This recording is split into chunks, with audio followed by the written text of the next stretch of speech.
Assalamualaikum warahmatullahi wabarakatuh.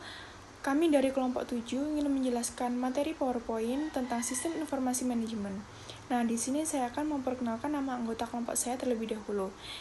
Yang pertama, saya sendiri Lorna Variani dengan NIM 2020 310130. Yang kedua, Gabriela dengan NIM 2020 310201. Yang ketiga, Cica Kusnaidi dengan NIM 2020 310316. Yang keempat, Sherry Margaretia dengan NIM 2020 310286. Yang keempat, Ahmad Dafa Abiyu dengan NIM 2020 310407. Materi yang pertama adalah proses bisnis dan sistem informasi. Sebelum itu, apa sih proses bisnis itu? Proses bisnis itu adalah satu set aktivitas yang terkait secara logis yang menentukan bagaimana pekerjaan-pekerjaan tertentu dilakukan. Materi yang pertama adalah proses bisnis dan sistem informasi. Sebelum itu, apa sih proses bisnis itu? Proses bisnis itu adalah satu set aktivitas yang terkait secara logis yang menentukan bagaimana pekerjaan-pekerjaan tertentu dilakukan. Proses bisnis juga mempresentasikan cara unik suatu organisasi mengkoordinasikan pekerjaan, informasi, dan pengetahuan. Contoh proses bisnis adalah mengembangkan produk baru, mendatangkan dan memenuhi order, merencanakan pemasaran, dan mempekerjakan karyawan. Para manajer harus memberikan perhatian pada proses bisnis karena proses bisnis menentukan sejauh mana organisasi tersebut melaksanakan bisnisnya. Dan proses bisnis juga bisa menjadi salah satu sumber keunggulan strategik. Tiap-tiap proses bisnis tertentu terkait dengan fungsi-fungsi utama perusahaan, tetapi proses bisnis bisa juga menjadi lintas fungsi. Untuk selanjutnya, pemahaman mengenai sistem informasi. Agus Mulyanto dalam bukunya yang berjudul Sistem Informasi, Konsep dan Aplikasi mengutipkan beberapa pendapat para ahli, di antaranya yang pertama, menurut James Altucher, sistem informasi adalah kombinasi antar prosedur kerja, informasi, orang, dan teknologi informasi yang diorganisasikan untuk mencapai tujuan dalam sebuah organisasi. Yang kedua, menurut Bonner dan Hubbard, sistem informasi adalah kumpulan perangkat keras dan perangkat lunak yang dirancang untuk mentransformasikan data ke dalam bentuk informasi yang berguna. Yang ketiga, menurut Jelena Soran dan Wiggin, sistem informasi adalah suatu sistem buatan manusia yang secara umum terdiri atas sengkumpulan komponen berbasis komputer dan manual yang dibuat untuk menghimpun, menyimpan, dan mengelola data serta menyediakan informasi keluaran kepada pemakai. Pesatnya teknologi informasi. Perubahan teknologi dan model bisnis baru yang inovatif telah mengubah kehidupan sosial dan praktik bisnis. Lebih dari 247 juta orang memiliki ponsel dan 167 juta orang-orang mengakses internet menggunakan smartphone dan tablet. 172 juta orang menggunakan jejaring sosial online, 150 juta menggunakan Facebook, sementara 48 juta menggunakan Twitter. Smartphone, jejaring sosial, SMS, email, dan webinar, semuanya menjadi alat penting bisnis karena disitulah pelanggan, pemasok, dan kolega Anda dapat ditemukan. Perbandingan dengan tahun sebelumnya. Pada Juni 2014, lebih dari 114 juta bisnis di seluruh dunia memiliki .com situs internet terdaftar. 196 juta orang berbelanja online dan 163 juta akan membeli secara online. Setiap hari sekitar 90 juta orang online untuk meneliti produk atau layanan. Pada tahun 2013, FedEx memindahkan sekitar 3,5 juta paket setiap hari ke 220 negara dan wilayah di seluruh dunia. Dan UPS memindahkan lebih dari 16 juta paket setiap hari di seluruh dunia. Bisnis menggunakan teknologi informasi untuk merasakan dan menanggapi permintaan pelanggan yang berubah dengan cepat, mengurangi persediaan ke tingkat serendah mungkin, dan mencapai lebih tinggi tingkat efisiensi operasional. Hubungan dengan networking. Situs jejaring sosial Facebook menarik 152 juta pengunjung bulanan di Amerika Serikat dan lebih dari 1 miliar di seluruh dunia. Google telah menarik lebih dari 130 juta pengguna di Amerika Serikat. Bisnis mulai menggunakan alat jejaring sosial untuk menghubungkan karyawan, pelanggan, dan manajer mereka di seluruh dunia. Banyak perusahaan Fortune sekarang memiliki halaman Facebook, akun Twitter, dan sebagainya. E-commerce dan iklan internet terus berkembang. Iklan online Google pendapatan melampaui 17 miliar pada tahun 2013. Bisnis intelijen adalah sebuah istilah yang digunakan oleh vendor perangkat keras dan lunak, serta konsultan teknologi informasi untuk menggambarkan infrastruktur pergudangan, pengintegrasian, laporan, analisis data yang berasal dari lingkungan bisnis. Intelijen bisnis pada dasarnya adalah tentang mengintegrasikan semua informasi yang dihasilkan oleh perusahaan ke dalam satu set tunggal yang koheren di seluruh perusahaan. Fungsi dari intelijen bisnis ini adalah sebagai sistem pendukung pengambilan keputusan yang dimana sistem dan aplikasi ini mengubah data-data dalam suatu perusahaan maupun organisasi. Hubungan sistem pendukung keputusan dengan sistem lain. Yang pertama, strategic level system. Membantu manajer senior untuk menangani dan menanggapi isu strategik dalam perencanaan jangka panjang, atau yang bisa disebut ISS atau Executive Support System. Yang kedua, management level system. Membantu dalam memonitoring, mengkontrol, pengambilan keputusan, dan kegiatan administratif manajer menengah, atau yang biasa disebut MIS, Management Information System, dan DSS, Decision Support System. Yang ketiga, Operational Level System, membantu manajer operasional untuk menjaga agar kegiatan dan transaksi sehari-hari perusahaan berjalan dengan lancar, atau yang bisa disebut TPS atau Transaction Processing System. Kecerdasan bisnis berjanji untuk memberikan informasi yang benar dan hampir real kepada pembuat keputusan, dan alat analitik membantu mereka dengan cepat memahami informasi dan mengambil tindakan. Ada beberapa fungsi analitik yang diberikan oleh sistem BI untuk mencapai tujuannya. Yang pertama yaitu laporan produksi. Yang kedua, laporan berparameter. Yang ketiga adalah dashboard atau kartu skor. Yang keempat adalah permintaan atau penelusuran. Dan yang terakhir adalah telusuri.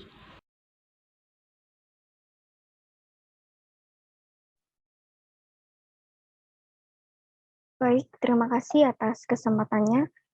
Assalamualaikum warahmatullahi wabarakatuh. Perkenalkan, nama saya Syahri Margaretia dengan NIM 286 yang akan mempresentasikan sistem yang menghubungkan perusahaan intranet dan extranet. Yang pertama, apa yang dimaksud perusahaan intranet dan extranet? Intranet adalah jaringan teknologi informasi yang lebih sempit dan privat dibanding internet. Intranet memungkinkan untuk menciptakan ruang kerja digital perusahaan yang memusatkan setiap orang, dokumen, alat, percakapan, dan proyek di alam perusahaan.